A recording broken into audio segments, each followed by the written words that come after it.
सभी को नमस्कार। मैं डॉक्टर मीना कुमारी आपका अपने यूट्यूब चैनल पर हार्दिक स्वागत करती हूँ। आज मैं आपके लिए रामधारी सिंह दिनकर और मैथिली शरण गुप्त के बहुत ही महत्वपूर्ण प्रश्नों की क्लास लेकर आई हूँ और आशा करती हूँ कि आपको मेरी यह क्लास अच्छी लगेगी। अगर आपको मेरी क्लास अच्छी लगे तो मेरा प्रोत्साहन बढ़ाने के लिए मेरे चैनल को सब्सक्राइब करें और मेरी क्लास को लाइक करें। तो आइए आज की क्लास को शुरू करते हैं। पहला प्रश्न है, रामधारी सिंह दिनकर का जन्म कब हुआ? रामधारी सिंह दिनकर का जन्म कब हुआ? ए सन 1905 ईस्वी में, बी सन 1907 ईस्वी में, सी सन 1908 ईस्वी में या फिर डी सन 1909 ईस्वी में। तो इसका राइट आंसर है हमारा 1908 ईस्वी में। क्या है इसका राइट आंसर? 1908 ईस्वी में इसका राइट आंसर है। अगला प्रश्न है, अधैर्य का कवि किसे कहा जाता है? अधैर्य का कवि किसे कहा जाता है? तो अधैर्य रामवृक्ष बेनीपुरी, बी रामधारी सिंह दिनकर, सी रामचंद्र शुक्ल, डी रामकुमार वर्मा। तो इसका राइट आंसर है हमारा रामधारी सिंह दिनकर को अधैर्य का कवि कहा जाता है।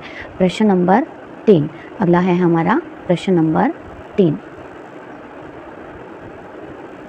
है, अनल का कवि किसे कहा जाता है? अनल का कवि किसे कहा जाता है? तो अनल का कवि रामवृक्ष बेनीपुरी को, रामधारी सिंह दिनकर को, रामचंद्र शुक्ल को या फिर रामकुमार वर्मा को। तो हमारा राइट आंसर है रामधारी सिंह दिनकर को। किसे कहा जाता है? रामधारी सिंह दिनकर को। पीछे पढ़ा हमने अधैर्य का कवि या धैर्य का कवि और यहाँ पर क्या है? अनल का कवि। तो यह दोनों ही किसे कहा जाता है? रामधारी सिंह दिनकर को। तो नेक्स्ट प्रश्न है हमारा, रामधारी सिंह दिनकर कितने वर्षों तक राज्यसभा के सदस्य रहे थे? रामधारी सिंह दिनकर कितने वर्षों तक राज्यसभा के सदस्य रहे थे? तो इसका राइट आंसर है हमारा 12 वर्ष तक। कितने? 12 वर्ष तक। अगला प्रश्न है, रामधारी सिंह दिनकर को किस काव्य के लिए ज्ञानपीठ पुरस्कार मिला? रामधारी सिंह दिनकर को किस काव्य के लिए ज्ञानपीठ पुरस्कार मिला? तो हुंकार के लिए, उर्वशी के लिए, ऋषिमरथी के लिए या फिर कुरुक्षेत्र के लिए। तो इसका राइट आंसर है हमारा उर्वशी के लिए।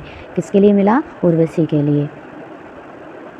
अगला प्रश्न है, दिनकर जी को किस वर्ष साहित्य अकादमी पुरस्कार से सम्मानित किया गया?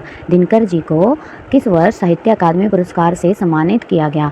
ए सन 1958 ईस्वी, बी सन 1959 ईस्वी, सी सन 1960 ईस्वी या फिर डी सन 1961 ईस्वी। तो इसका राइट आंसर है बी 1959 ईस्वी। 1959 ईस्वी। अगला प्रश्न है, रामधारी सिंह दिनकर के किस काव्य को आधुनिक युग की गीता कहा जाता है?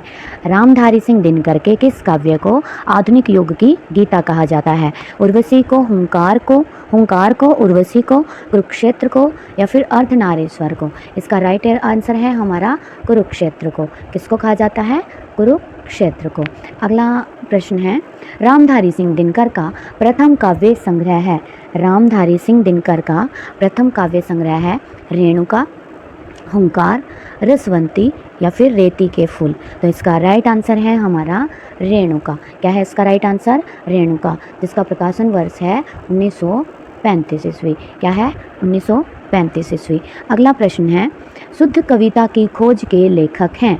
शुद्ध कविता की खोज के लेखक हैं आचार्य रामचंद्र शुक्ल, रामधारी सिंह दिनकर, रामवृक्ष बेनीपुरी, राहुल सांकृत्यायन। तो इसका राइट आंसर है हमारा रामधारी सिंह दिनकर। रामधारी सिंह दिनकर के ही प्रश्न कर रहे हैं हम, तो इनका आंसर भी क्या होगा? रामधारी सिंह दिनकर।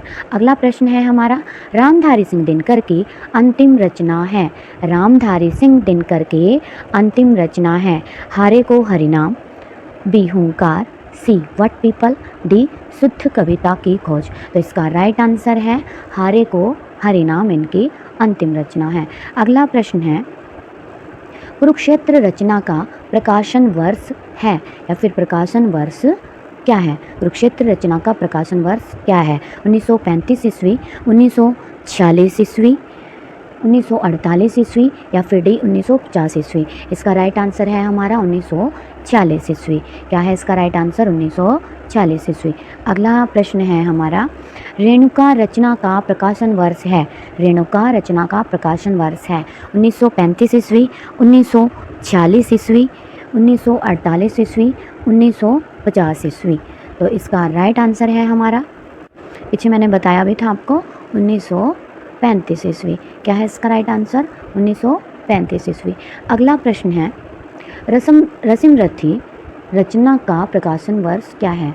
रश्मिरथी रचना का प्रकाशन वर्ष क्या है?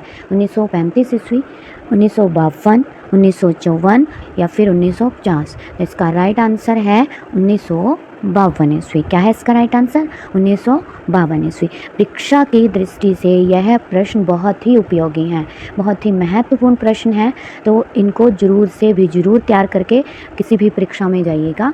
तो अगला प्रश्न है हमारा, उर्वशी रचना का प्रकाशन वर्ष है।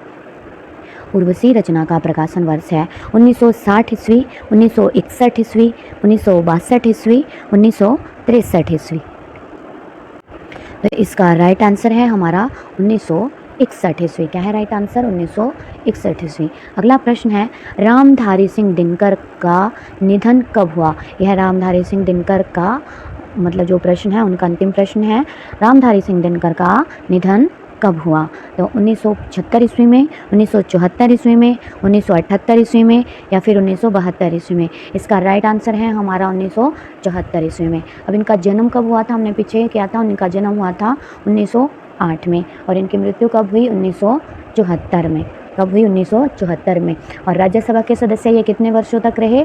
12 वर्ष तक रहे। कितने वर्ष तक रहे? 12 वर्ष तक रहे।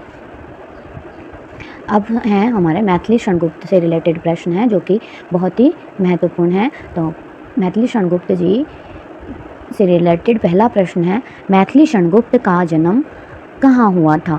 मैथिली शरणगुप्त का जन्म कहाँ हुआ था? तो इनका जन्म हुआ था जौनपुर में, बनारस में, झांसी में या फिर मथुरा में। इनका जन्म हुआ था झांसी में। कहाँ हुआ था? झांसी में। राष्ट्र कवि के रूप में किसे माना जाता है? अगला प्रश्न है, राष्ट्र कवि के रूप में किसे माना जाता है? आचार्य रामचंद्र शुक्ल को, मैथिली शरणगुप्त को, राहुल सांकृत्यायन को या फिर रामधारी सिंह दिनकर को? तो कौन है? हमारे मैथिली शरणगुप्त को राष्ट्र कवि के रूप में जाना जाता है। अगला प्रश्न है, मैथिली शरणगुप्त को राष्ट्र कवि की उपाधि किसने दी थी? मैथिली शरणगुप्त को राष्ट्र कवि की उपाधि किसने दी थी? सुभाष चंद्र बोस ने, महात्मा गांधी ने, रविंद्रनाथ टैगोर ने, लाला लाजपत राय ने। तो इसका राइट आंसर है महात्मा गांधी ने। किसने दी थी? महात्मा गांधी ने। अगला प्रश्न है, मैथिली शरणगुप्त किस युग के कवि हैं? मैथिली शरणगुप्त किस युग के कवि हैं? भारतेंदु युग के, द्विवेदी युग के, छायावादी युग के या फिर शुक्लोत्तर युग के? तो इसका राइट आंसर है हमारा द्विवेदी युग के। किस युग के? द्विवेदी युग के। अगला प्रश्न है, गुप्त जी को आधुनिक युग का तुलसी किसने कहा? गुप्त जी को आधुनिक युग का तुलसी किसने कहा है? आचार्य रामचंद्र शुक्ल ने, रामधारी सिंह दिनकर ने, डॉक्टर गणपति चंद्रगुप्त ने या फिर डॉक्टर रामकुमार वर्मा ने? इसका राइट आंसर है डॉक्टर गणपति चंद्रगुप्त ने। क्या है right answer? Doctor Ganapati Chandragupta ji ने इनको आधुनिक युग का तुलसी कहा है। अगला प्रश्न है, गुप्त जी को भारत सरकार द्वारा कौन सा सम्मान दिया गया? गुप्त जी को भारत सरकार द्वारा कौन सा सम्मान दिया गया? पद्म भूषण, पद्म विभूषण, पद्म श्री या फिर कोई नहीं? इसका राइट आंसर है हमारा पद्म भूषण। क्या है? पद्म भूषण। अगला प्रश्न है, मैथिली शरणगुप्त की खड़ी बोली में रचित पहली कविता कौन सी है या फिर है? जयद्रथ वध, हेमंत, साकेत या फिर रंग में भंग?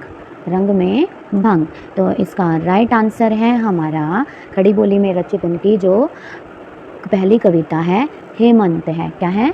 हेमंत है। अगला प्रश्न है, मैथिली शरणगुप्त को किस रचना के कारण राष्ट्र कवि की उपाधि मिली थी?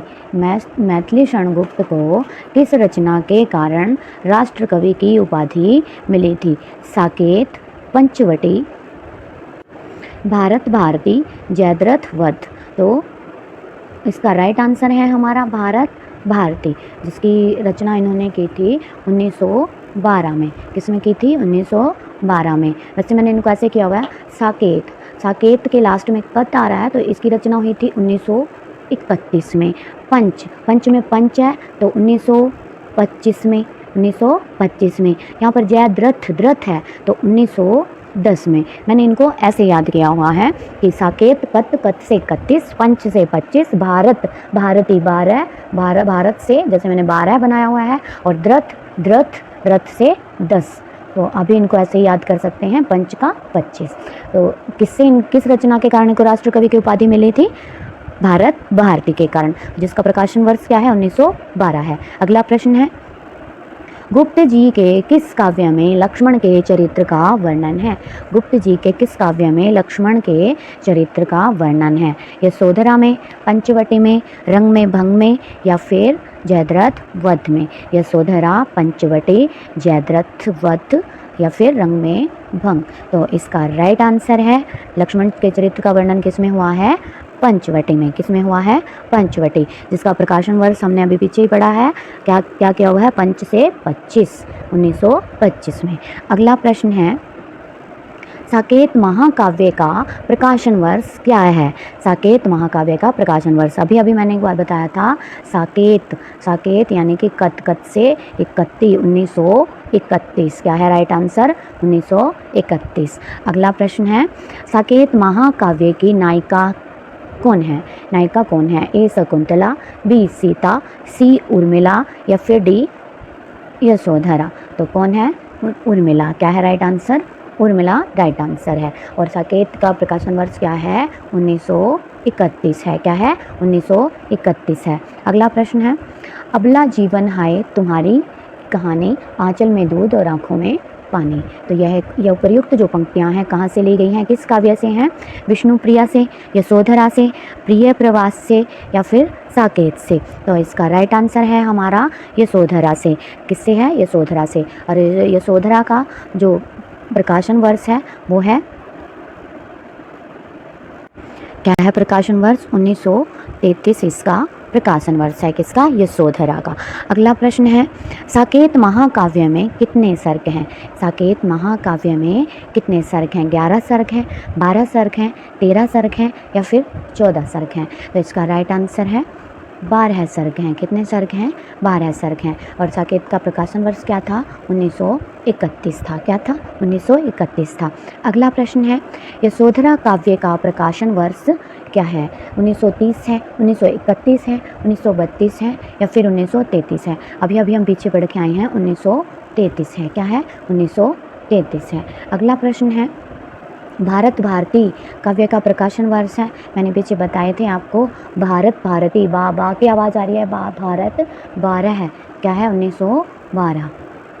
अगला है प्रश्न, जयद्रथ वध काव्य का प्रकाशन वर्ष है 1909, 1910, 1911, 1912। हमने पढ़ा था जयद्रथ, द्रथ यानी कि 10, तो 1910। क्या है? 1910। अगला प्रश्न है, पंचवटी काव्य का प्रकाशन वर्ष क्या है? प्रकाशन वर्ष 1927, 1928, 1926, या फिर 1925। पंच से क्या बनाया था हमने?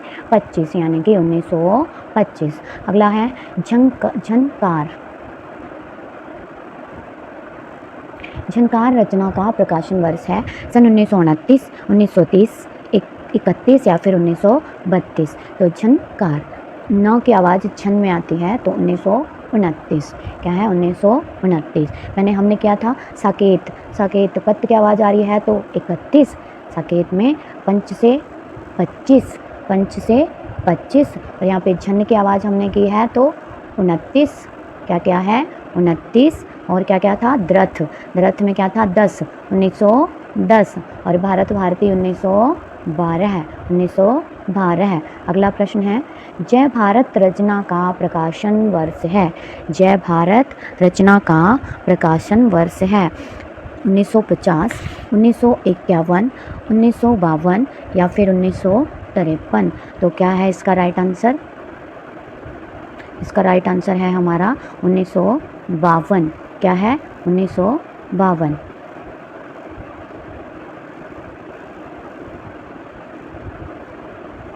राइट आंसर है हमारा इसका 1952। क्या है? 1952। ऐसे आप ट्रिक लगा के या फिर लंबे समय तक चीज़ों को याद रख सकते हैं। अब जय भारत, जैसे हमने भारत भारतीय का क्या किया था? 1912 किया था।